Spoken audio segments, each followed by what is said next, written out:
मेरा Aashri Swami, assistant professor, government college Shri Dungargarh. आप सबका हमारे कॉलेज के यूट्यूब चैनल पर बहुत स्वागत करती हूँ। उम्मीद करती हूँ कि आप सब ऑनलाइन क्लासेस का प्रॉपर सदुपयोग कर रहे होंगे और साथ ही मैं आपसे आशा भी करती हूँ कि आप जितना हो सके इन क्लासेस का फ़ायदा उठाएं, कि हम सब के हित में है। तो आज हम बी द्वितीय वर्ष की पुस्तक विश्व की प्रमुख राज्य व्यवस्थाओं के तहत अमेरिका की संघीय शासन व्यवस्था की प्रमुख विशेषताओं के बारे में पढ़ेंगे।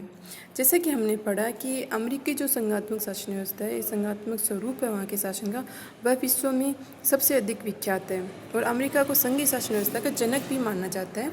1787 के फिलाडेल्फिया सम्मेलन के तहत अमेरिका में जिस संविधान का निर्माण किया गया था, उस संविधान में अमेरिका को संघात्मक शासन व्यवस्था का स्वरूप अमेरिका को दिया गया और इसके तहत शक्तियों का बंटवारा केंद्र एवं राज्यों के मध्य किया गया। और इसके जो बंटवारा था उसमें जो प्रमुख विशेषता है कि वहाँ लिखित संविधान है, शक्तियों का प्रॉपर वितरण किया गया है और इन केंद्र एवं राज्य के मध्य यदि किसी प्रकार का कोई संघर्ष की स्थिति उत्पन्न होती है किसी भी स्तर पर, तो उनके संघर्ष को निपटाने के लिए सर्वोच्च स्वतंत्र एवं निष्पक्ष सर्वोच्च न्यायालय की स्थापना की गई है। तो अमेरिका में चूँकि जब संघ का निर्माण हुआ था तो वहाँ स्टेट्स गवर्नमेंट और नेशनल गवर्नमेंट ने आपस में हाथ मिलाया और आपस में शक्तियों का बंटवारा किया। हमने पहले पढ़ा कि जब अमेरिका के 13 स्टेट्स थे, उन्होंने मिलकर जब संघ का निर्माण किया तो उस निर्माण में चूँकि राज्य भी अपने कुछ स्वतंत्रता बनाए रखना चाहते थे और वे अपनी विशेष स्थिति से दूर नहीं रहना चाहते थे, तो उन्होंने संघीय व्यवस्था को अपनाया ताकि वो एकजुट अखंड भी रह सकें, साथ ही वो अपनी स्वायत्तता का भी पूरा प्रयोग कर सकें। तो अमेरिका की जो संघीय व्यवस्था है उसकी प्रमुख विशेषता है कि वहाँ पर स्टेट ने सेंटर को पावर दिए, ठीक है, कि वहाँ के राज्यों ने मिलकर केंद्र या संघ का निर्माण किया है। जबकि हमारे देश में केंद्र ने या सेंटर ने स्टेट्स को पावर दिए, जबकि अमेरिकी जो 13 स्टेट थे जब बने थे 1787 में, उन्होंने आपस में मिलकर संगठित होकर एक संघ का निर्माण किया गया था। तो अमेरिकी राज्यों से मिलकर बना हुआ संघ अमेरिकी जो संविधान है, अमेरिका संघात्मक व्यवस्था है, उसमें राज्यों से बना हुआ संघ कहा जाता है। तो आगे हम अमेरिकी संविधान के जो प्रमुख फीचर्स हैं उनके बारे में चर्चा करें तो सबसे पहले आता है तो कि यहाँ पर संविधान को सर्वोच्च माना गया है, ठीक है। संविधान को सर्वोच्च यानी कि देश का जो संविधान है वो पूर्णतः लिखित है और वो देश का सर्वोच्च कानून माना जाता है। उस संविधान की सर्वोच्चता का जो उल्लेख है वो संविधान के अनुच्छेद 6 में किया गया। उसमें स्पष्ट कहा गया है कि जो भी कानून संविधान के विरुद्ध है वो लागू नहीं किया जा सकता, यानी कि संविधान की सर्वोच्चता को स्वीकार किया गया है। दूसरी संघीय शासन व्यवस्था की विशेषता है कि यह स्वतंत्र एवं निष्पक्ष न्यायपालिका है। क्योंकि अमेरिका में शक्तियों का विभाजन किया गया है और ये विभाजन तभी तक इस विभाजन की रक्षा की जा सकती है जबकि इसे रक्षा करने वाला कोई संस्था हो। तो ये जो संस्था है शक्तियों के विभाजन को, शक्तियों के बंटवारा को नियमित रखती है, वो है स्वतंत्र एवं निष्पक्ष न्यायपालिका सर्वोच्च न्यायालय। और इसके तहत राज्य के अधिकारों का अतिक्रमण केंद्र न कर सके और के साथ ही राज्य है जो अपने अधिकार क्षेत्र में रहते हुए कार्य कर सके। तो ये सब का नियमन सर्वोच्च न्यायालय द्वारा किया जाता है। तीसरी विशेषता है दोहरी नागरिकता। अमेरिका में दोहरी नागरिकता को अपनाया गया है। यहाँ हर व्यक्ति संयुक्त राज्य अमेरिका का नागरिक है, जो निवासी है वो अमेरिका का नागरिक भी है और अपने राज्य का भी नागरिक है। जैसे हमारे देश में संघात्मक शासन व्यवस्था को हमने अपनाया, लेकिन हमने एक ही नागरिकता दी है। हमारे देश के जो नागरिक हैं वो सिर्फ भारत के नागरिक माने जाते हैं, किसी राज्य के नागरिक उन्हें स्वीकार नहीं किया जाता, जबकि अमेरिका में वो एक अमेरिकी नागरिक भी हैं, साथ ही अपनी अपनी राज्यों के नागरिक भी वो माने जाते हैं। चौथी विशेषता है राज्यों के संविधान। ये एक बहुत महत्वपूर्ण अमेरिकी संविधान की विशेषता है कि वहाँ एक जो प्रमुख केंद्रीय अमेरिकी संघ जो का संविधान है उसके साथ साथ प्रत्येक राज्य का भी अपना एक संविधान बनाया गया है, जिसमें प्रत्येक जो राज्य हैं संघीय संविधान में तो केवल इतना कहा गया है कि जो शक्तियाँ संघ को नहीं दी गई वो राज्यों को दी गई है और राज्यों के लिए सुरक्षित रखी गई है। इस तरह राज्यों को राज्य जो है जो शक्तियाँ अवशिष्ट शक्तियाँ राज्यों को दी गई है, तो उन अवशिष्ट शक्तियों की सीमा में रहते हुए राज्य अपना अपना अलग अलग संविधान बनाने की संघीय संविधान ने उनको अनुमति दी है। तो इस तरह से हम देखें तो अमेरिका में राज्यों के अपने अपने संविधान हैं जो कि बहुत विशिष्ट संघीय शासन व्यवस्था की विशेषता मानी जाती है। इसके अलावा अमेरिका में द्वैध शासन की स्थापना की गई है। यानी कि अमेरिका में दो प्रकार के शासन है, एक तो केंद्रीय शासन है और दूसरा राज्यों का शासन है। केंद्रीय शासन के तहत अमेरिका में के अतिरिक्त अमेरिका में 50 जो अलग अलग राज्य हैं उनके अपने अपने संविधान हैं और अपने अपने शासन हैं। इस तरह से केंद्रीय शासन की भांति ही उन राज्यों की भी अपनी प्रत्येक कार्यपालिका है, उनकी अपनी प्रत्येक व्यवस्थापिका है, उनकी प्रत्येक न्यायपालिका है। इस तरह से अमेरिका में द्वैध शासन है, यानी कि समानांतर, जैसे अमेरिका केंद्रीय संघीय स्तर पर स्वतंत्र निष्पक्ष न्यायपालिका है, व्यवस्थापिका है, कार्यपालिका है, उसी तरह से राज्यों में की भी अपनी कार्यपालिका, न्यायपालिका और व्यवस्थापिका, हालांकि वो सब केंद्रीय संविधान के अंतर्गत ही कार्य करते हैं। संविधान इसके अलावा सीनेट में राज्यों का समान वितरण किया गया है। जैसे कि हमने पढ़ा कि अमेरिका में जो संसद को अमेरिका में संसद को कांग्रेस कहते हैं, ठीक है, और कांग्रेस के दो सदन होते हैं, हाउस ऑफ रिप्रेजेंटेटिव और सीनेट। तो सीनेट है वो उच्च सदन माना जाता है, जैसे कि हमारे राज्यसभा माना जाता है। सीनेट के जो सदस्य हैं उनमें प्रत्येक राज्य का समान बंटवारा किया गया है, ठीक है, वो राज्यों का सदन माना जाता है, क्योंकि वहाँ कुल सीनेट के 100 सदस्य होते हैं और प्रत्येक राज्य के 2 सदस्य होते हैं। यानी कि अमेरिका में कुल 50 राज्य हैं, तो हर राज्य से 2 सदस्य निर्वाचित होकर आते हैं और वो फिर सीनेट के सदस्य बनते हैं। तो इस तरह से सीनेट में राज्यों का समान वितरण किया गया है। आनुपातिक जनसंख्या के अनुपात के आधार पर सीनेट में सीटों का निर्धारण नहीं किया गया, बल्कि सभी राज्य, चाहे उनकी जनसंख्या क्षेत्रफल छोटा या बड़ा हो, उनको समान प्रतिनिधित्व दिया गया है और हर राज्य के लिए 2 सीटों का निर्धारण किया गया है। इसलिए हम देखते हैं कि अमेरिका में जो है सभी राज्यों को समान प्रतिनिधित्व दिया गया है। और ये जो 2 सदस्य चुनकर आते हैं उनका मनोनयन नहीं होता, बल्कि वो जनता के द्वारा प्रत्यक्ष रूप से चुनकर आते हैं। और अगली विशेषता हम देखें तो अमेरिकी जो संघीय शासन व्यवस्था है उसमें संविधान संशोधन में राज्यों की महत्वपूर्ण भूमिका है, ठीक है। जो संविधान में संशोधन है उसमें राज्य अपना महत्वपूर्ण हाथ रखते हैं और संशोधन के लिए या तो 2-3 राज्यों की सहमति आवश्यक है, या कांग्रेस के तो दोनों सदनों के जो सदस्यों का अलग अलग 3/4 बहुमत हो।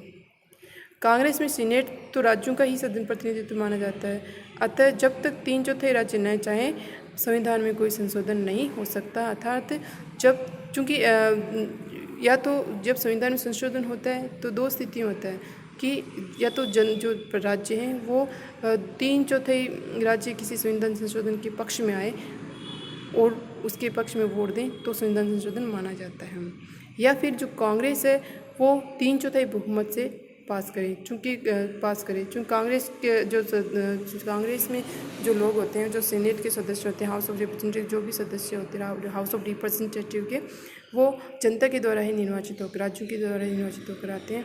तो ऐसी स्थिति में चौथाई बहुमत के माध्यम से ही कांग्रेस जो है जो कोई भी संविधान में जो संशोधन है वो संभव हो सकता है। इस तरह से हम देखें तो हमारे देश में संविधान संशोधन में राज्यों की भूमिका नगण्य रहती है, लेकिन अमेरिका के संविधान के संशोधन में राज्यों की बहुत महत्वपूर्ण और की भूमिका रहती है और ये प्रक्रिया काफ़ी लंबी और विकट मानी जाती है। इसलिए अमेरिका संविधान जब निर्मित हुआ था तब से आज तक बहुत कम उसमें संशोधन हो पाए हैं। साथ ही हम देखें तो अमेरिका के जो संविधान है उसमें शक्तियों का भी स्पष्ट बंटवारा किया गया है। लिखित शक्तियों को जो मुख्य शक्तियाँ हैं जो केंद्र को सौंपी गई है उसका संविधान में स्पष्ट उल्लेख किया गया है, और जो गणना एवं अवशेष के आधार पर जो अवशेष शक्तियाँ रह गई उन शक्तियों को राज्यों को सौंप दिया गया है।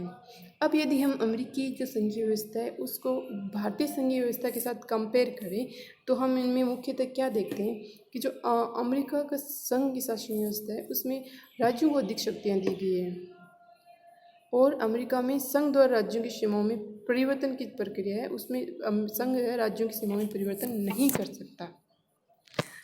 इसीलिए अमेरिका को अविनाशी राज्यों का अविनाशी संघ कहा जाता है, यानी कि वहाँ राज्य हैं वो अविनाशी होते हैं, उनकी सीमाओं में राज्य संघ जो है वो किसी प्रकार का कोई परिवर्तन नहीं कर सकता है। जबकि भारत की बात करें तो भारतीय संविधान के अनुच्छेद 2 के तहत जो संघीय सरकार है वो नए राज्य का निर्माण कर सकती है या पुराने राज्य की सीमाओं में परिवर्तन कर सकती है, जबकि अमेरिका में ऐसा संभव नहीं है जब तक कि वह राज्य स्वयं न चाहें।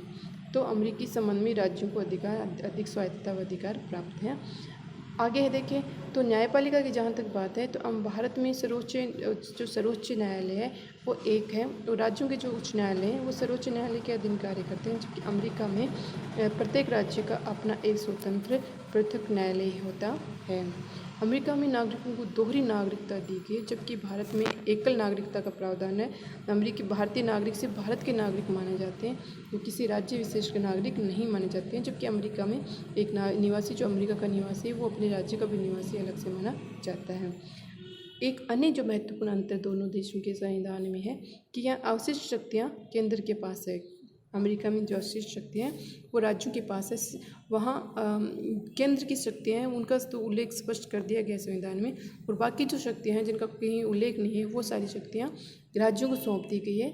जबकि हमारे यहाँ पर केंद्र एवं राज्यों के मध्य जो शक्तियों समवर्ती सचिवों तीनों शक्तियों का बंटवारा किया गया है तीनों सूचियों के माध्यम से। कुछ सीमित शक्तियाँ केंद्र को सौंपी गई है, कुछ राज्यों को है, और बाकी समवर्ती सूचियों के तहत समवर्ती जिसमें दोनों राज्य एवं केंद्र मिलकर कानून बना सकते हैं। और जो अवशिष्ट शक्तियाँ रह गई हैं जो तीनों सूचियों में शामिल नहीं है वो अवशिष्ट शक्तियाँ केंद्र को सौंपी गई है बजाय राज्यों की, जबकि अमेरिका में ये जो अवशिष्ट शक्तियाँ हैं वो राज्यों को सौंपी गई है।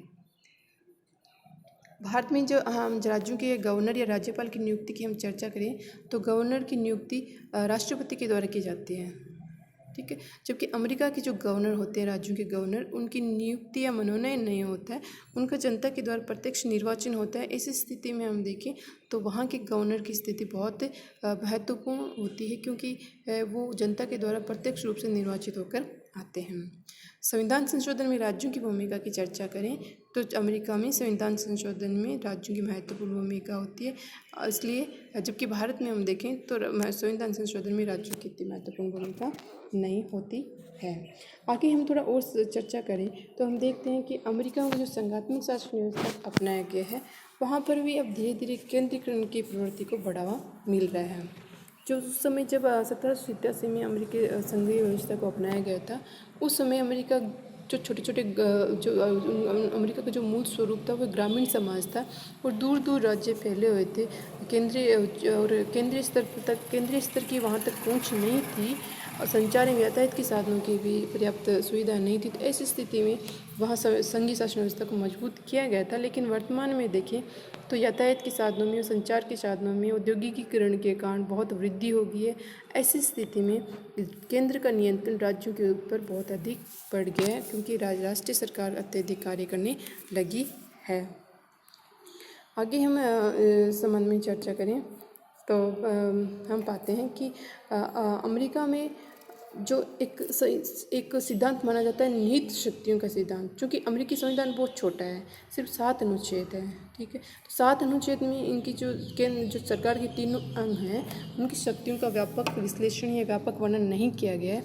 तो ये देखने को मिलता है कई बार कि जो सुप्रीम कोर्ट यदि यह निर्धारित कर ले कि ये शक्तियाँ निहित सिद्धांत के रूप में, हालांकि संविधान में स्पष्ट उल्लेख इनका नहीं है लेकिन इसका संकेत दे दिया गया है, तो उस निहित सिद्धांत के रूप में उस संस्था को सुप्रीम कोर्ट सौंप सकता है। इस संदर्भ में कार्यपालिका की शक्तियाँ संघीय स्तर पर बहुत बढ़ गई हैं, ठीक है। जैसे कि एक छोटा सा उदाहरण लें कि जैसे कांग्रेस को वित्त और मुद्रा संबंधी कार्य दिए गए हैं। तो जब केंद्रीय बैंक की स्थापना की बात आई अमेरिका में तो ये कहा गया कि कांग्रेस के पास केंद्रीय बैंक की स्थापना करने का अधिकार नहीं है, लेकिन निहित शक्तियों के सिद्धांत के तहत चूँकि कांग्रेस का ये कहना था कि उनके पास राष्ट्रीय वित्त एवं मुद्रा का नियंत्रण उनको दिया गया संविधान में, इसलिए इस सिद्धांत के तहत केंद्रीय बैंक की स्थापना भी उनके अधीन आ सकती है, इसलिए कांग्रेस केंद्रीय बैंक की स्थापना कर सकती है। और निहित शक्तियों के सिद्धांत के माध्यम से कार्यपालिका अधिक मजबूत अमेरिका में हुई है। आगे हम देखें तो कुछ जो न्यायिक निर्णय हैं वो भी केंद्रीय सरकार के पक्ष में न्यायालय के द्वारा दिए जाते हैं। राज्यों को अनुदान देने की एक बात है अमेरिका में, जो समाज कल्याण के नाम पर केंद्र जो है राज्यों को अनुदान देती है और इसके बदले में राज्य है वो केंद्र को अपनी योजना और नीतियों को स्वीकृत करने का अधिकार देता है। तो इस अनुदान के माध्यम से संघीय सरकार राज्यों पर अपना नियंत्रण स्थापित करने की कोशिश करती है।